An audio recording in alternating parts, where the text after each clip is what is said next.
से बोलिए धनंकार जी। सत्संगत, कोई तो इस सृष्टि को बनाने वाला है और चलाने वाला है। जैसे कि किसी शायर ने कहा कि कोई तो आखिर चलाता होगा निज़ाम दो जहां, गैर मुमकिन है चमन हो और बागबां न हो कोई।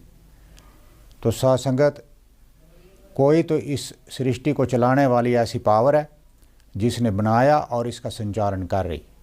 इसको सुप्रीम पावर कहते हैं, यानी कि इससे परे कोई और पावर नहीं है, ये सबसे बड़ी पावर है।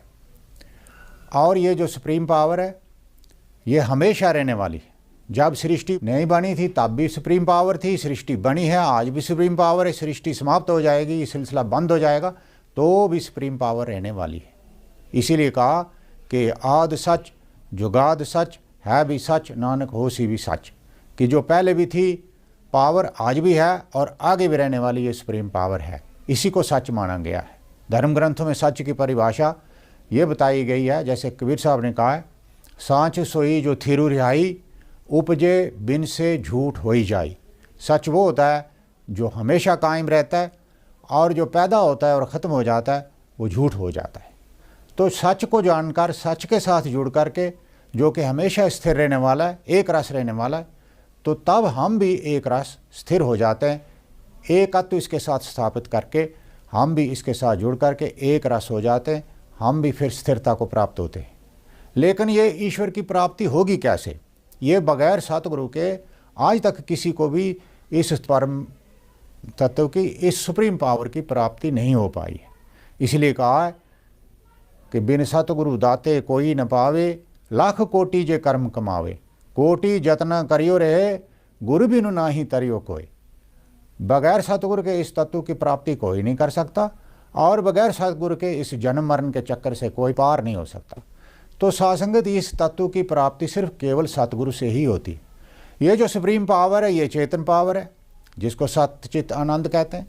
ये सत्य है यानी हमेशा रहने वाली है, चित्त यानी कि चेतन है, लिविंग है, और आनंद स्वरूप है। तो सासंगत, ये जो चेतनता हमारे अंदर भी जड़ तत्व का शरीर बना हुआ, 5 तत्वों का, धरती का, अग्नि का, पानी का, वायु का, आकाश का, ये 5 के 5 ही तत्व जड़ हैं। ये जड़ तत्वों से यानी कि बेजान है, इनमें लाइफ नहीं है।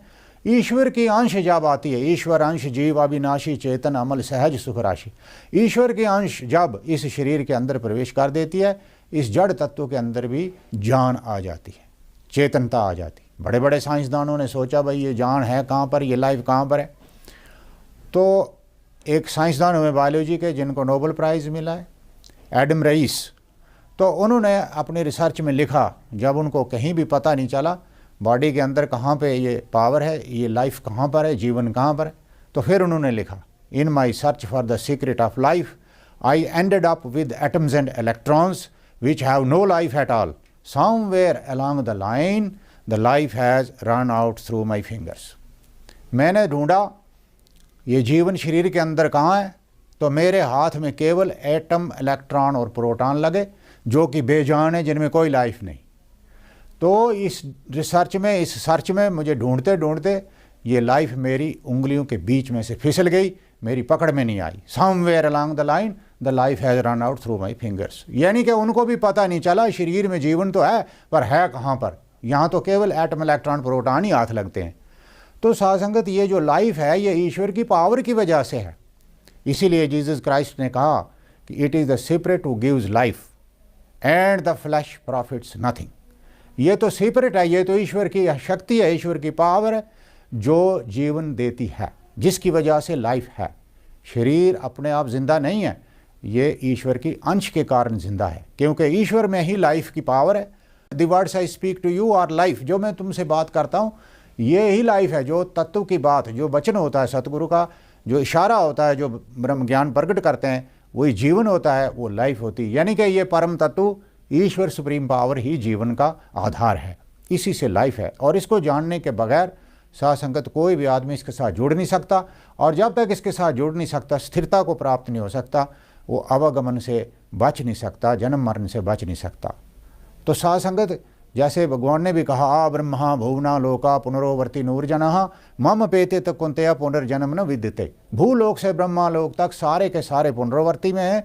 जो मेरे को प्राप्त हो जाता है फिर उसके लिए दोबारा जन्म नहीं होता है, फिर वो आवागमन में नहीं आता है, वो एक रस को प्राप्त हो जाता है। श्रद्धावान लभते ज्ञानम तत्पर से इंद्रिया ज्ञानम लब्धो परम शांति मेजरिनादि गच्छति।